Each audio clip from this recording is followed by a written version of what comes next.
In lecture 14, we're going to start by going through a handout that I handed out to the classroom here before doing the lecture, and graphing first and second derivatives when you have the graph of a function. And then we're going to do a bunch of things that are all kind of related to each other. Linearity of the derivative operator. I'll remind you of the power rule, remind you about interpreting derivatives with linear approximations especially, and talk about something called differentiability, which essentially means does this function have a derivative or not. It's related to local linearity, where we zoom in on a graph to see if it looks like a straight line as we come closer and closer on that. But let's start by looking at the activity that I had the class do here before the lecture. Given this graph, try to make a graph of its first and second derivative. Now this does look like a fourth degree polynomial, and in fact it is, which does help a little bit in graphing its derivatives. Its first derivative would be third degree, cubic. Its second derivative would be a second degree, a quadratic. The second derivative, therefore, does not have to look like a parabola, so that does help a little bit.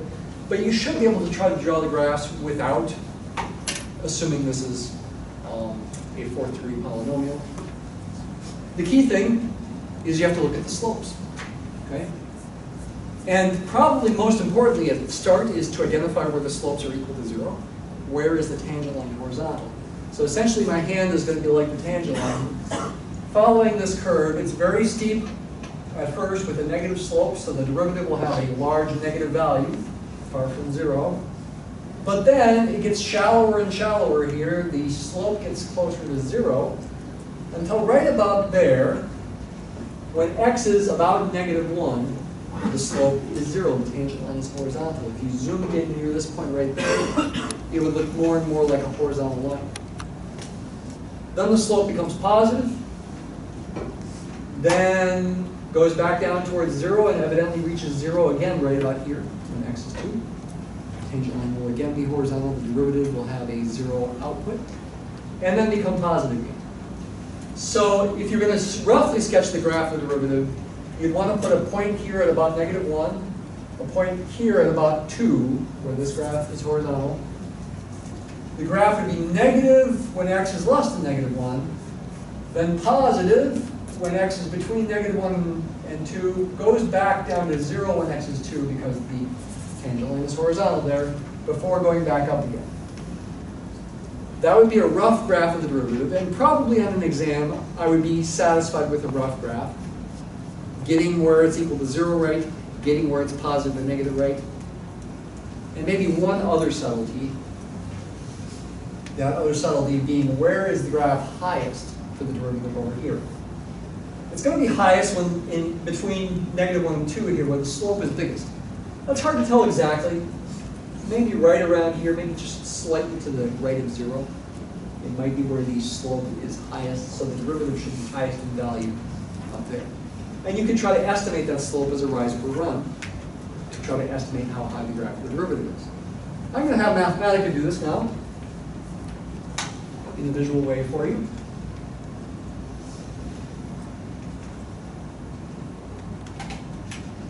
Okay, so here's the function again.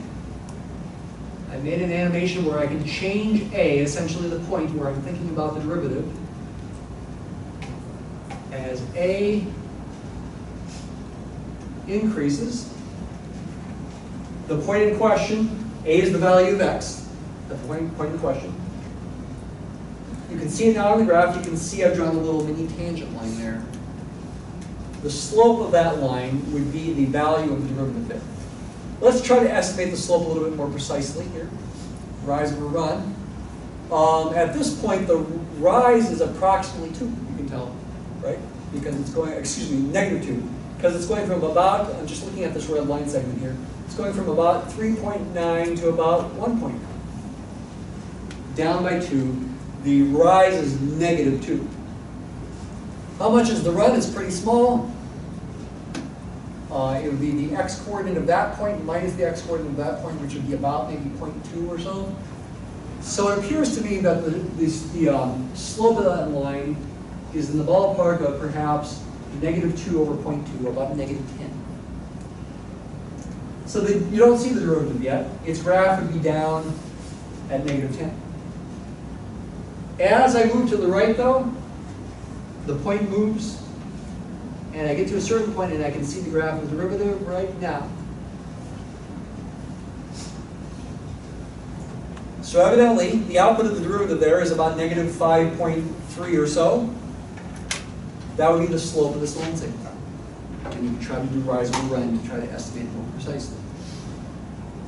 I continue moving to the right. Again, when I reach x equals -1, that's where the slope of the original function is 0. The output of the derivative should be 0 then. Maybe not exactly -1, but let's see how close it is.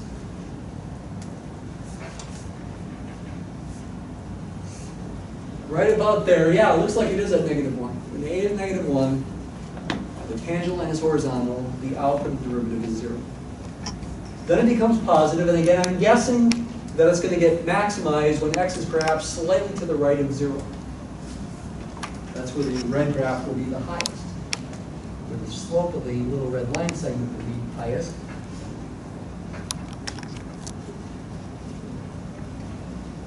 Actually, it looks like it is pretty much at x equals 0. Okay? It's not really very easy to tell exactly where that occurs when you're just looking at the blue graph. So on an exam, I'd be fine if this peak was a little to the left or a little to the right. Just not too far to the left or right. You want to be reasonably close. Again, it's got to go back down towards 0 once x reaches 2.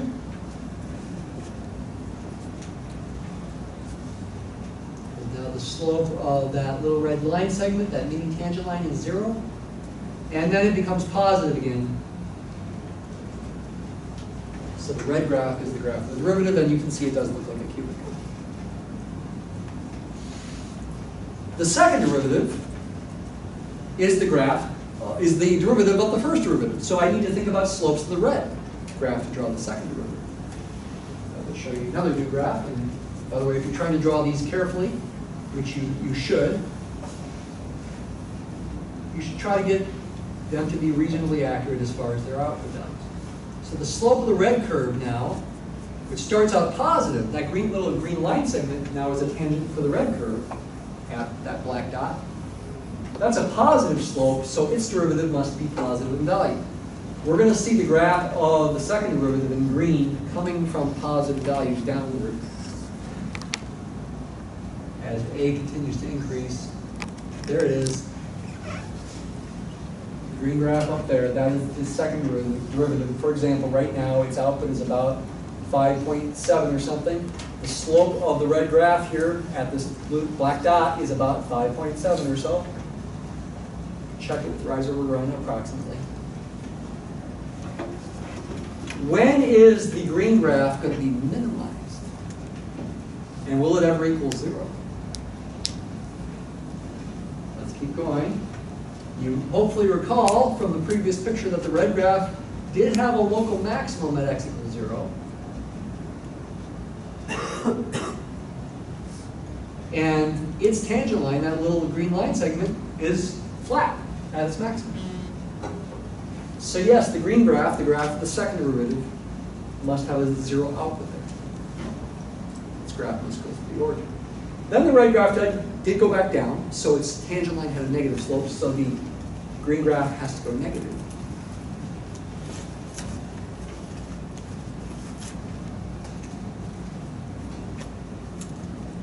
Before becoming positive. Again, the green graph is the second derivative of the blue graph. It's the first derivative of the red graph. So its outputs give you the slopes of the red graph. It goes blue, red, green. Blue is F, red is F prime, and green is F double prime. And you can see it does look like a parabola. Looks like the graph is a quadratic. So you can again try to draw that in more darkly now to see these things. Notice something else. Notice where the green graph, the second derivative, is positive. The blue graph, f itself, is concave up. The green graph is positive when x is negative, to the left of the y-axis. The blue graph is like a smile for that entire time. when x is negative, up to that point right there. Then the blue graph changes to like a frown. Concave down. Its second derivative is negative. Until you reach this point, where it changes concavity from concave down to concave up. And the green graph changes in output from negative to positive. Why is that? Why does the second derivative tell you whether the graph is concave up or concave down? Because what does concave up really mean? Besides looking like a smile, it means the slope is increasing. The derivative is an increasing function when the original graph is concave up. And being an increasing function, its derivative is positive. Should I say that again? What I just said was really key.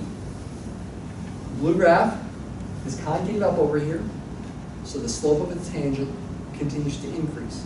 My hand keeps going like this. So its derivative is increasing. The right graph is going up. It's negative over here, but it's going up. Its slopes are positive. Its derivative is positive in output. Then in here, the second derivative is negative. That corresponds to concave down. The slope is decreasing. My hand is going like this as I move to the right. The right graph is going down. Its slopes are negative. So the green graph has negative outputs. I would encourage you to think about that kind of visual interpretation consistently in the next couple weeks. Okay? Maybe even once a day. Look at a graph, try to sketch its first derivative and second derivative. It's a real key to understanding the concepts in this course. Can I clarify anything there? And again, I probably will put a problem like that on exam 2. Though, you know, getting the graphs approximately right is the most important thing. All right, now we're at the main part of the PowerPoint content.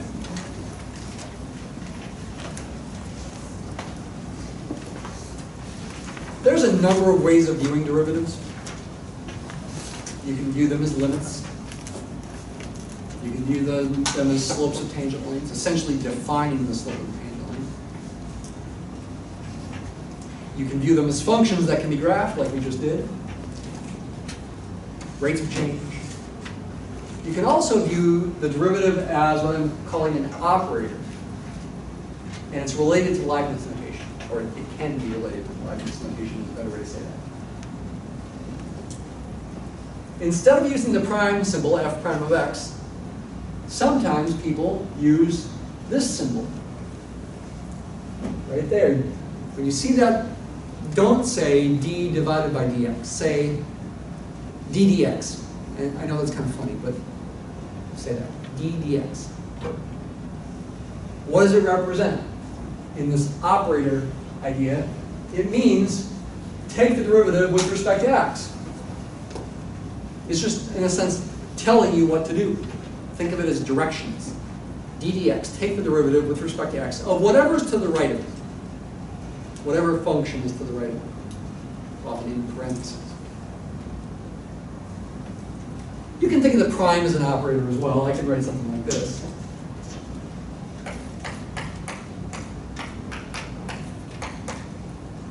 The derivative of x squared is 2x. That's the power rule when n is 2.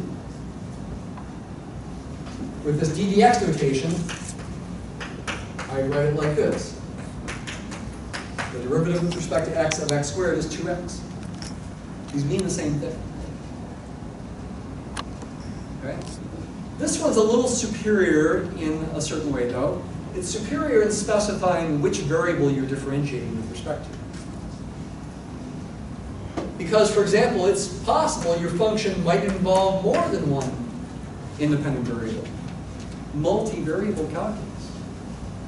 Maybe it involves x, but it also involves t. Maybe x is a distance and t is time or something. And if I write d dx of this thing, I know x is the variable and t is a constant, essentially. I differentiate with respect to x, and essentially the t part gets just carried along for the ride. The answer would be 2x t cubed. On the other hand, if I was differentiating that same expression with respect to t, I'd treat the x squared like a constant. And it would just get carried along for the ride. I'd bring that 3 down, subtract 1 from that exponent, and get this. And these are different things. Actually, in multivariable calculus, there's something else that's often done. The nature of the d's changes. You write them as kind of like a fancy d instead of an ordinary d. It's not that that's a necessary notation, but it's done, I think, perhaps to remind the user that, hey, this is a function of more than one variable. It's called, in that context, it's actually called a partial derivative instead of an ordinary derivative. I'll talk more about that later. It does harmonize with Leibniz notation. You can write something like this. If y equals f of x, then f prime of x, the derivative of f, as a function of x, can be thought of as d dx of f of x. Take the derivative of f of x. And hey, f of x equals y. I can replace the f of x with a y. And then it's kind of like you could pretend the y just gets shoved up here next to the top d, and you write it as dy dx. Kind of weird, but this is standard. I'm not teaching you anything non-standard. It's a way to harmonize this operator with this notation that I showed you last week. However, at an intuitive level, they're actually thought of differently. And I'll talk a lot more about this on Wednesday. It's just related to that 3 blue 1 brown video that I had you watch, or you should have watched at least. When you think about this notation for the derivative, it's sometimes fine, in terms of not getting you in trouble, to think of this as a fraction, even though technically speaking it's not. Technically the derivative is a limit of fractions. It's not a fraction itself, it's a number. Bringing fixed value back. But it will be helpful to sometimes pretend this is a fraction. It's a convenient fiction, I like to say. And actually, Stephen Strogatz in that original video talked about this. Calculus, like the infinity principle, is full of convenient fictions, things that are not quite technically right, but they are helpful in terms of gaining an intuitive conceptual understanding of the ideas. I'm saying these are thought of differently. I'm saying this is thought of as a fraction, whereas this is really not. This is thought of as an operator. Do something is what operator means. Take the derivative with respect to x of this function. Maybe it's better to write it that way. It's nothing about fractions in here. Okay? It's just take the derivative. Operate on it. Operate on this function. Like you can even pretend it's a literal operation. You're doing something to this function to change it. Okay, to get the derivative. Whereas this one we will sometimes think of as a fraction. What about with second derivatives? I showed this to you last week as well. It harmonizes there as well. If y is f of x, then f double prime of x is the second derivative. It's a function of x. It is the derivative of the first derivative, so I can write d dx of f prime of x. And f prime of x is the derivative of f of x. I can write d dx of f of x. And then once again, if I replace the f of x with a y, and kind of say, oh, it's fine to move the y up into the numerator, I can write it like this. And then, so you're taking the derivative of this derivative to get this second derivative. It's almost as if in the notation, like you're multiplying the d's on the top, so you write a d squared. And it's almost as if you're multiplying the dx's on the bottom to get a dx squared. Now that's not literally what's happening. There's no multiplication going on here. It's another convenient fiction to pretend it's a multiplication. Pretend it's d times d to get a d squared. Pretend it's dx times dx to get a dx squared. But that's not literally what's going on. What's literally going on is we're applying the derivative operator twice. We're applying d dx twice.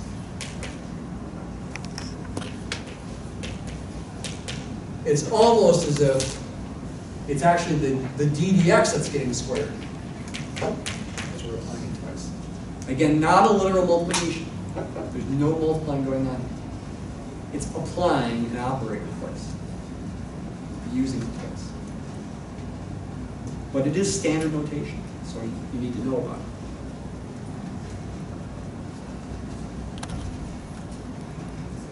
The derivative operator is linear. Get all that down here. I'll leave it up for another little bit of time here. What do I mean by linear? Remember I talked about linear combinations before? Somebody asked me about applications of linear combinations and I forgot to answer. Let's go on to the next slide anyway, and we'll see what I mean here. Wait, I have a question. Mm-hmm. On the denominator, why is it dx squared? Why isn't it b squared? Or like in parentheses? Why is it like this? Yeah. Is that what you're asking? It's almost as if you're multiplying dx times itself. You're not literally doing that.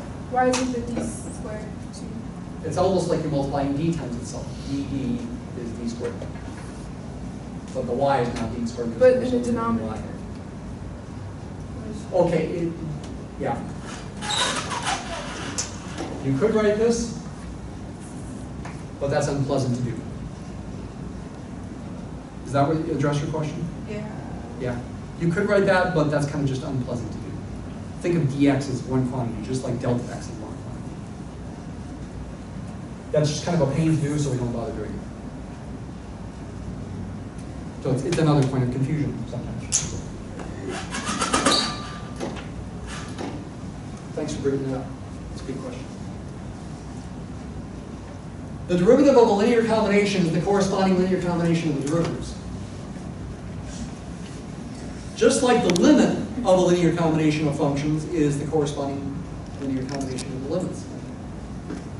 What do I mean? I mean this. The derivative with respect to x of the constant a times the function f of x plus the constant b times the function g of x, linear combination of two functions f and g, adding them with some coefficients in front, is the same, the corresponding linear combination of the derivatives. The a's and b's and the plus sign carried along to the right. You differentiate f and g individually and form this combination. You can write it with the ddx notation. You can also write it with prime notation. I'm putting the dots in there to emphasize multiplication, but I don't have to. When you juxtapose two symbols, generally speaking, you're assuming you're multiplying them. A times AB is generally assumed that's A times B.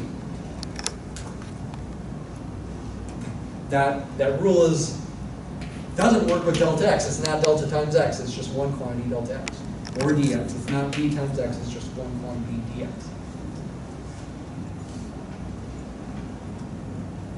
These are things you just kind of got to get used to. They're weird. It's like, how did they do that? There is an intuitive reason for it.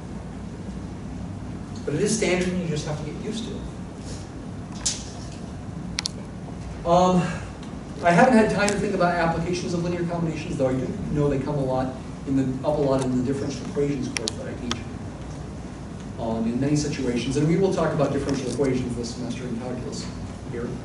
In many situations, when you've got two functions that solve a differential equation, an arbitrary linear combination of them also solves the equation in certain special cases, important special cases.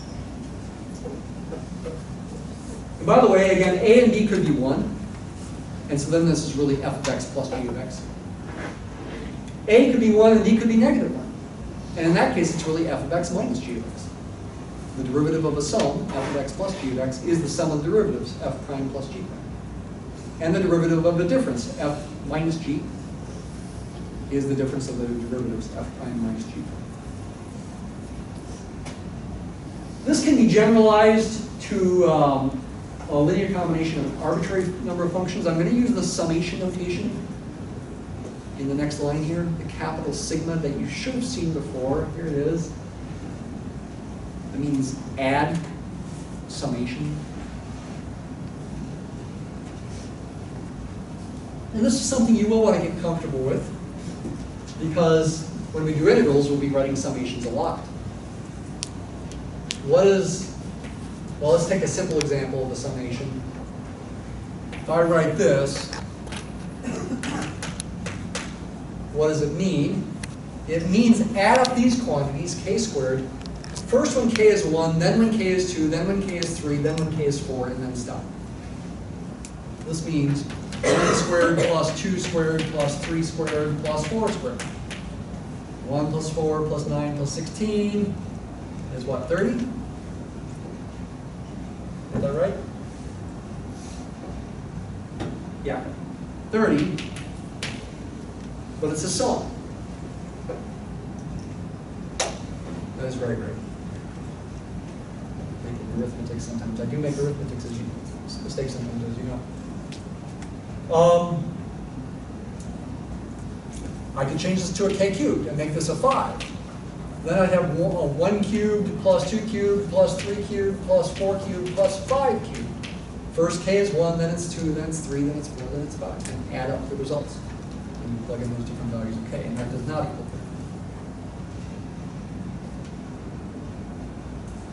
30. Here on the screen, you see a more abstract kind of thing.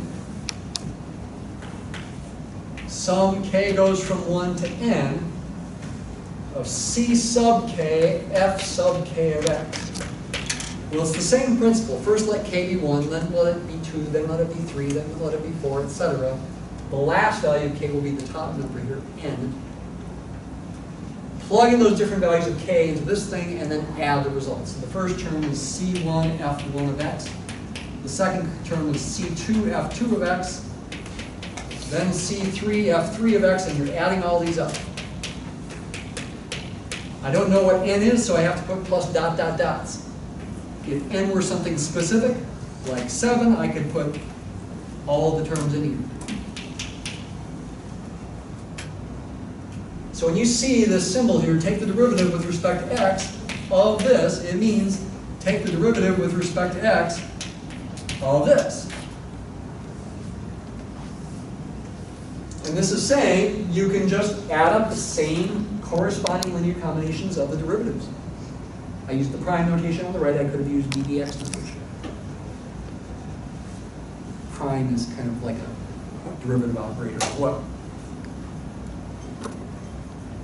Why does that work? Focus on the first one. It's because of the linearity of limits that it works, actually. And the limit definition of the derivative. By definition, the derivative of a f of x plus b g of x is a limit of a difference quotient.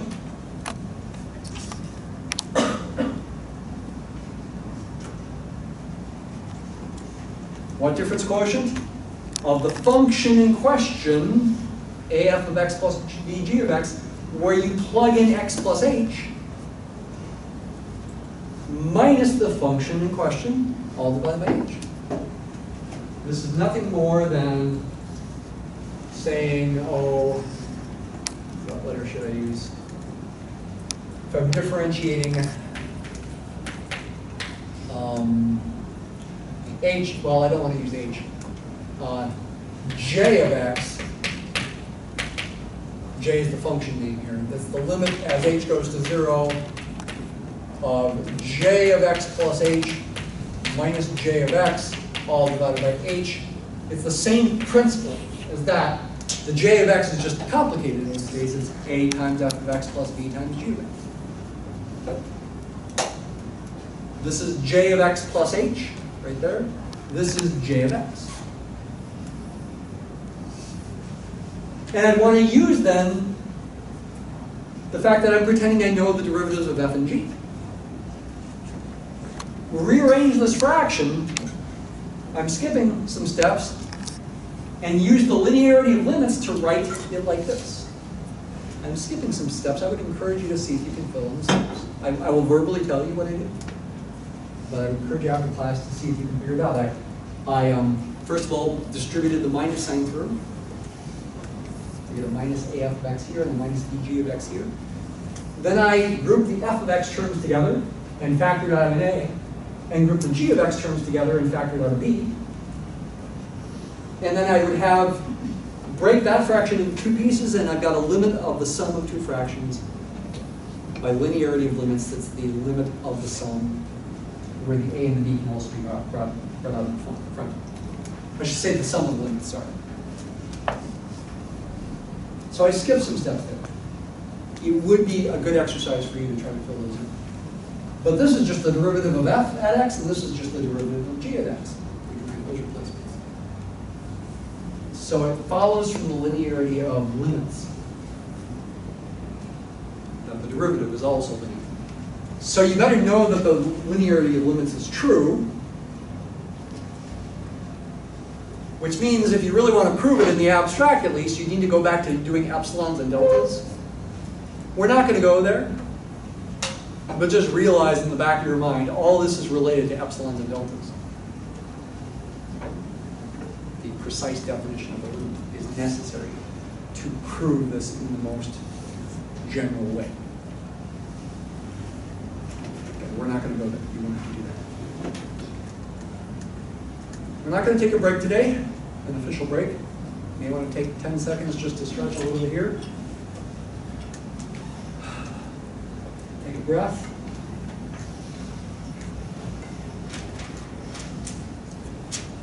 What's the power rule? We already know that. I told it to you last week. It is the most remembered rule in calculus, the one that people typically remember 50 years after calculus if they remember anything. For any number n, emphasis on the any, it doesn't have to be a whole number. It can be negative. It can be a fraction. It can even be an irrational number like square root of 2 or pi. N can be anything. If f of x equals x to the n, then its derivative, f prime of x equals n times x to the n minus 1. It's like you take the power n, bring it in front, and then you got to pay a price. You got to subtract 1 from the exponent. It's a way to think about it, to imagine it. It works for any n. Sorry, I'm having trouble. So, for example, yes, if we did something weird and asked for the derivative with respect to x of x to the pi, it would be pi times x to the pi minus 1.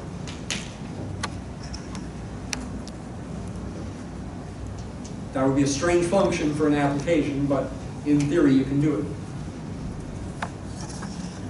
It's true over an appropriate domain. You might wonder, what's the domain of x to the pi? It gets tricky if you allow negative numbers in the domain. Is that possible? And we're not going to go there. Certainly these things always work when x is positive. Sometimes they also work when x is negative, and sometimes they work when x is 0. But certainly it always works when x is positive. For the gateway exam, you're not going to need to worry about domains.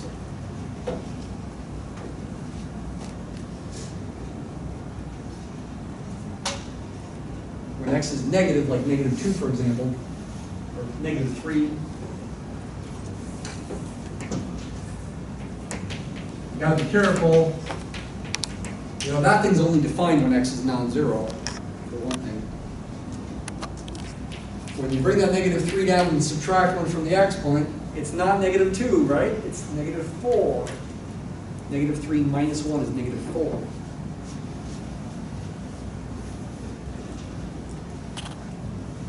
Proving this thing, the power rule, is difficult for arbitrary cases. For the arbitrary case when n can be anything. When n is a positive integer, a whole number, 1, 2, 3, 4, 5, 6, etc., it's not too hard if you use what I'm calling a minimal form of the binomial theorem. What's the binomial theorem? It's about expanding binomials like x plus y squared, x plus y cubed, x plus y to the fourth, x plus y to the fifth, etc. Pascal's triangle can be used to help you figure out by coefficients. Here's a minimal form use of the binomial theorem. X plus h, so this is the definition of the derivative here.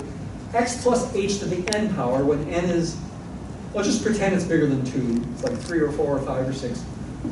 You can expand it out as x to the n plus n x to the n minus 1 times h plus other terms that all involve h squared.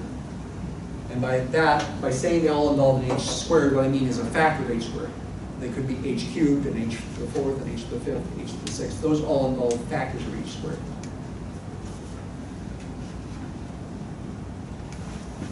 Then you simplify, the x to the n powers cancel. Then you can factor out an h. In the parentheses, what's left is n times x to the n minus 1. Hey, that looks kind of familiar. Plus other terms that involve factors of h. Divide out the h's, and you get this. And these terms that involve factors of h go to 0 as h goes to 0. You're left with n times x to the n minus 1. By minimal form of the binomial theorem, I'm not bothering to figure out exactly what these terms are. I just know these terms involve an h squared. These terms involve h, because I factored one h out. And they still involve h. They go to 0 when h goes to 0. And again, conceptually speaking, when you're thinking about one of these derivations, you want to pretend x is fixed. H is the true variable.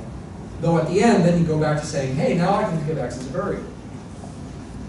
While doing the calculation, you think of x as fixed. Again, I said this before, whether a letter x or y or a or b represents a constant or a variable is all in your head.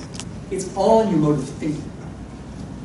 As you do the calculation, you think of x as fixed, and h as the variable. In the end, you get this, and you think of x as a variable. Because it can be anything, at least anything positive. And actually, when n is a positive integer, x can be negative as well here, and it can't be 0.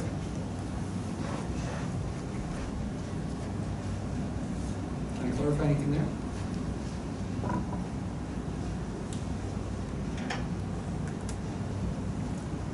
Let's go back to doing some interpretation of derivatives.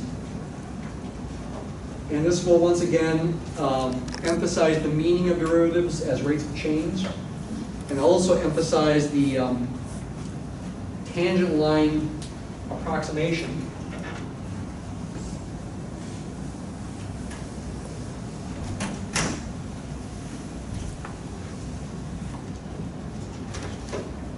So again, here we have a situation where the dosage depends on the weight of the person.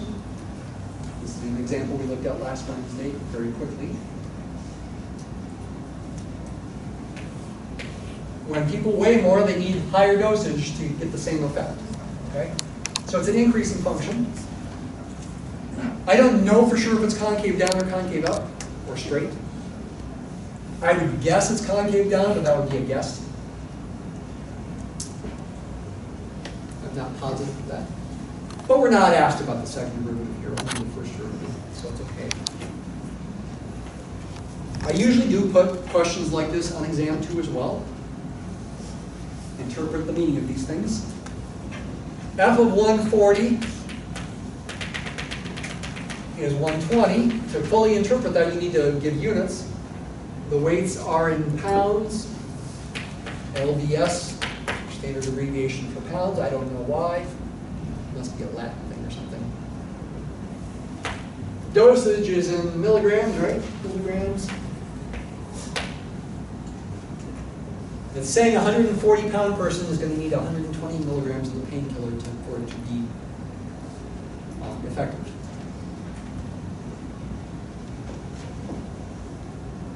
The derivative there is 3. F prime of 140 equals 3. What are the units for the derivative? It's always units of the dependent variable per unit of the independent variable. Milligrams per pound here. And that helps you describe what it means. It means when the person weighs 140 pounds, for each extra pound they gain in weight, they're going to need 3 more milligrams of the pain reliever to be effective. Have the same effect. You can also then use it as an approximation. You can approximate how much painkiller somebody who weighs 145 pounds is going to need. The derivative is the rate of change. 3 milligrams per pound times a 5-pound gain is 15 extra milligrams. The output is going to go up by 15. From 120 to 135 is what it's going to be. Well, let's write it as an approximate equation. F of 145 is approximately F of 140 plus F prime of 140 times the amount of weight gain, which is 5 pounds in this case. Going from 140 to 145. So that's 120 plus 3 times 5, 135 milligrams would be your approximation. That's called a tangent line approximation or a linear approximation. Tangent line or linear approximation.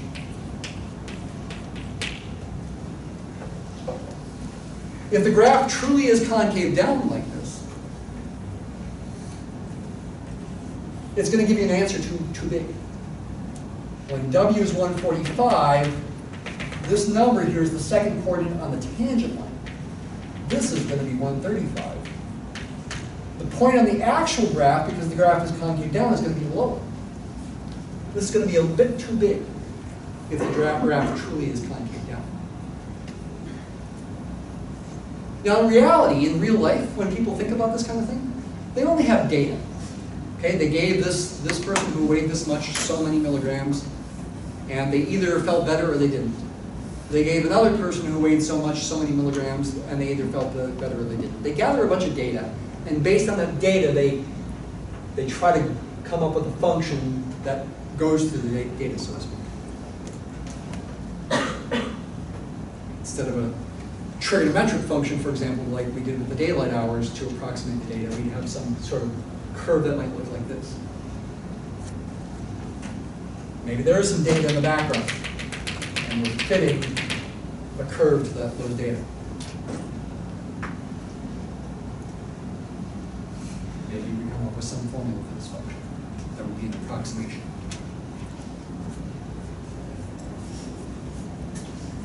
This one's a bit harder. G of V is the fuel efficiency. What is fuel efficiency? It's the mileage you get, miles per gallon in this case. The bigger the miles per gallon, the better your efficiency is, right? You can go further on a gallon of gas when your miles per gallon is bigger. I have a car going at 55 miles per hour, and I actually changed the V to 55 for that first case. What are the units of the derivative, and what's the practical meaning of that derivative equaling negative 0.54? There's no variable name given for the fuel efficiency, but you could give it one. Maybe you call it E for efficiency.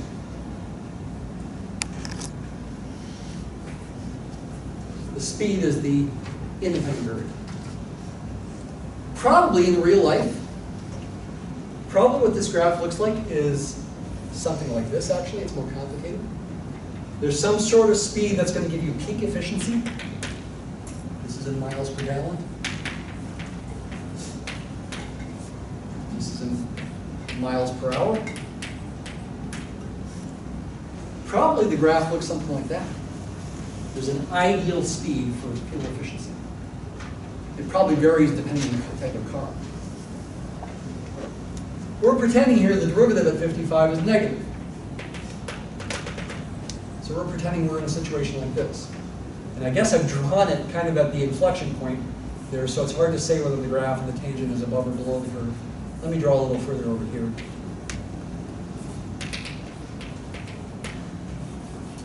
The slope of that is G prime of 55. What would its units be? Negative 0.54. Those units per those units. Miles per gallon per mile per hour. Mile per gallon per mile per hour. And then you get all excited and you say, hey, the miles cancel. And so I guess the units are hours per gallon.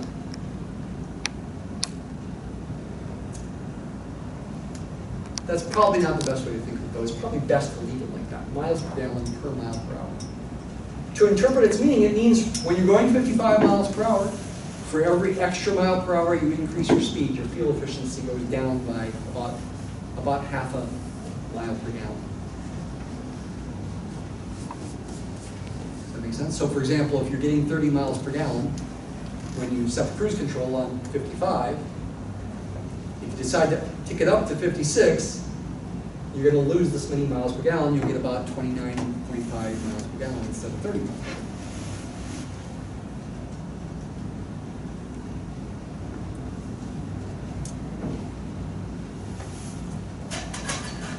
Then you have this one for your graded assignment today, which I did not even realize last Wednesday that this was a graded problem. We didn't have time for it anyway.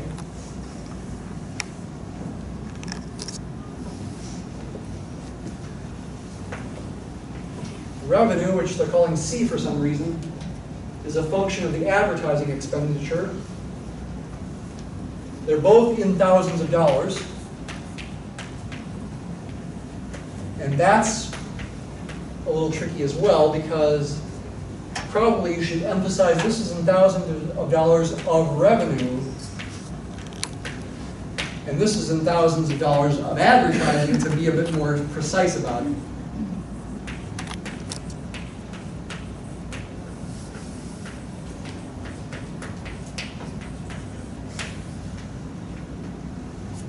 Probably this is an increasing function. Okay, you better hope it's increasing.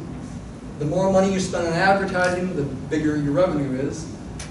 It's definitely hard to say if it's concave up or concave down, though.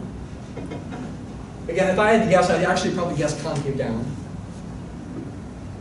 Sort of emphasizing when the market is saturated with your ads, buying more ads doesn't help much more. Doesn't increase your revenue much more. So the derivative is always positive, but actually for the problem itself, it's important whether the derivative is bigger than 1 or less than 1. That's what's actually important in distinguishing between saying f prime of 100 is 2 versus f prime of 100 is 0.5, and should we spend more in advertising?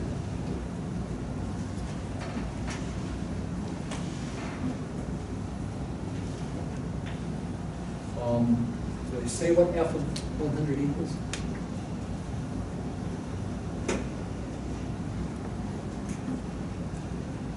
Okay, we just have to pretend it's equal to something there.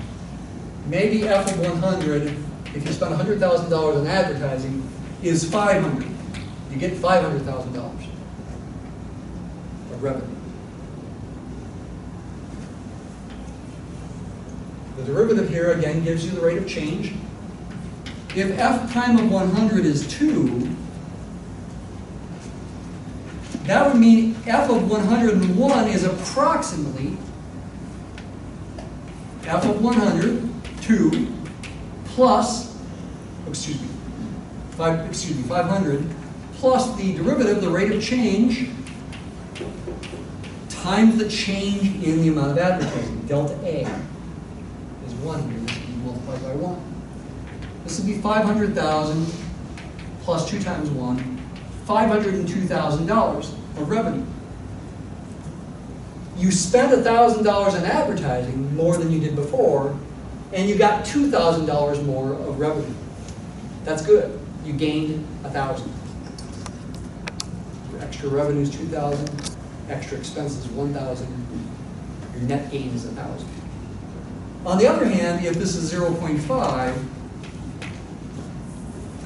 even though your revenue goes up, you spent more money on advertising than the extra revenue.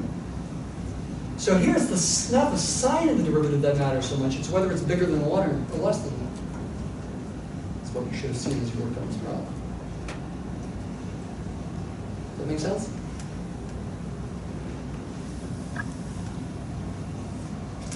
Hang with me here, we're almost done.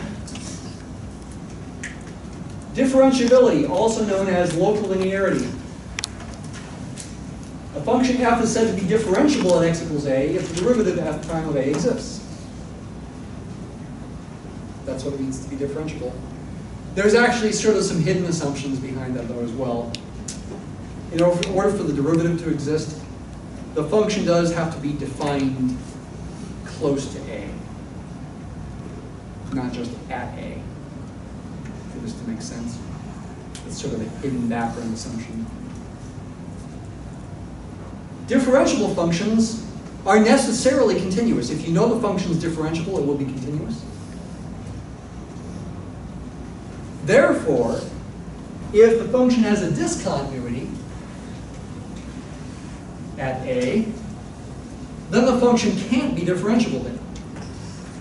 Because if it were differentiable, it would be continuous. You got a jump discontinuity at A, or a vertical asymptote, or maybe a removable discontinuity and it's defined to be something else at A.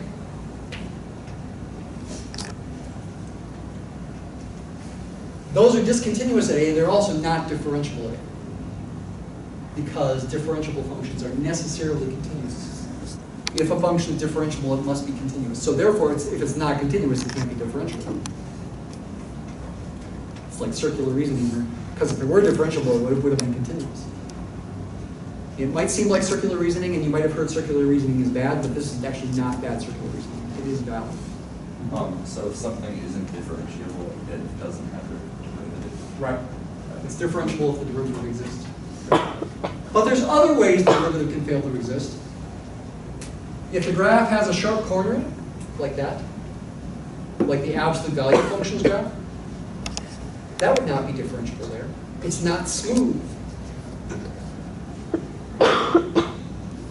What would the slope of the tangent line be? There is no tangent line at this point. There's a corner in the graph.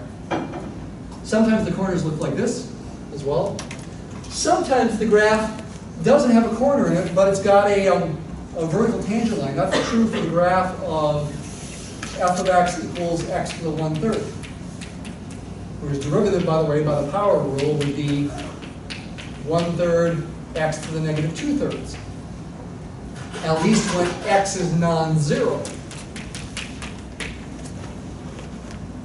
This function's got a vertical tangent at this point. It does look smooth in the sense of not having any corners in it, but the tangent line is vertical. It would have an infinite slope. So the derivative would not exist, and we would say this function is not differentiable at 0, which again makes sense if you think about this, because you're thinking it this way. That's not a proof that it's not differentiable at x equals 0, but it's a plausibility argument, because you'd be dividing by 0 if you plug in 0 there.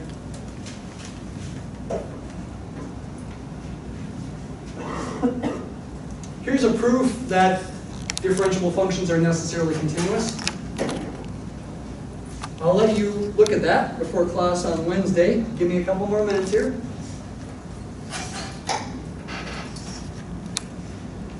Differentiable functions are also locally linear, which means their graphs appear straighter and straighter the closer you zoom in. And the tangent line approximation is good. There's your general tangent line approximation, which is also written this way. Go ahead and take a minute to write that down. And we'll end class by looking quick at a Mathematica animation that we'll make fairly quickly here.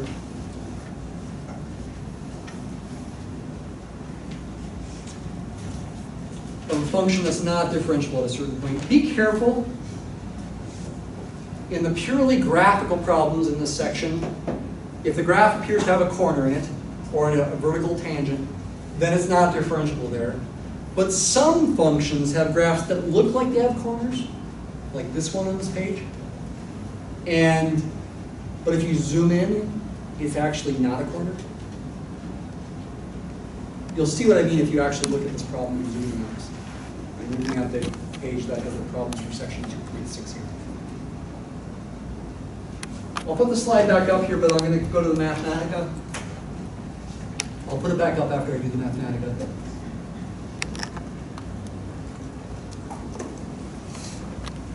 Remember, manipulate can make the animations. I can make a manipulate of the absolute value function.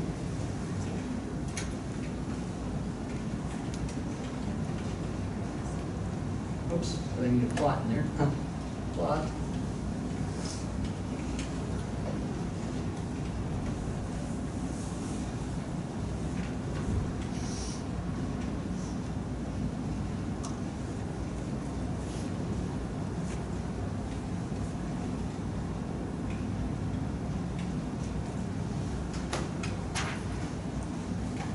Looks like it's got a corner in its graph, and no matter how far you zoom in, it always stays looking like a corner.